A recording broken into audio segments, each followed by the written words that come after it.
नमस्कार मित्रांनो, किरण स्पर्धा परीक्षामध्ये आपल्या सगळ्यांचे स्वागत करतो। आज आपण दशांश अपूर्णांकाचा गुणाकार कसा करायचा बघा, एकदम सोप्या पद्धतीने सांगतो। ज्यावेळेस बघा बऱ्याच पोरांना अडचण येत असते, ज्यावेळेस पॉईंट दिसतो त्यावेळेस बरीच पोरं गडबडली जातात। तर गडबडण्याची काही गरज नाही।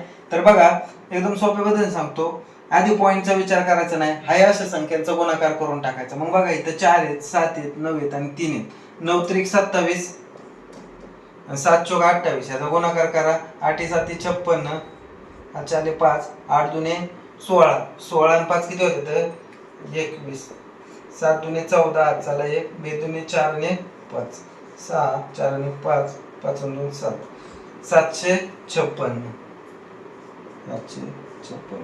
बघा अगोदर काय केला, पॉईंटचा विचार न करता काय केलेलं आहे, फक्त संख्यांचा काय केलेलं आहे, आपण गुणाकार केलेला आहे। मग गुणाकार किती आलाय त्याचा 756।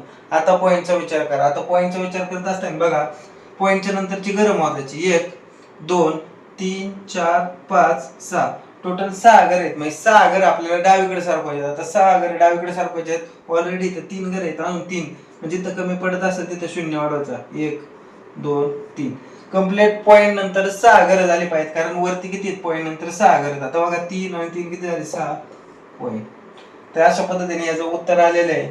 जर तुम्हाला व्हिडिओ जर आवडला असेल तर शेअर करा, सबस्क्राईब करा आणि लाईक करायला विसरू नका। धन्यवाद।